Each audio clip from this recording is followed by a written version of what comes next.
छीटा जवानी के उड़े दहो मनवा से मनवा के जुड़े दहो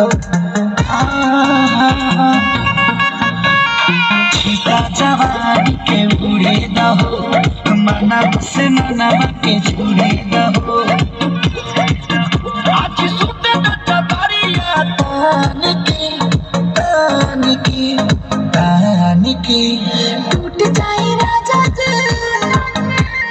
टूट जाए राजा जी पलंग सागवान के टूट जाए राजा जी पलंग सागवान के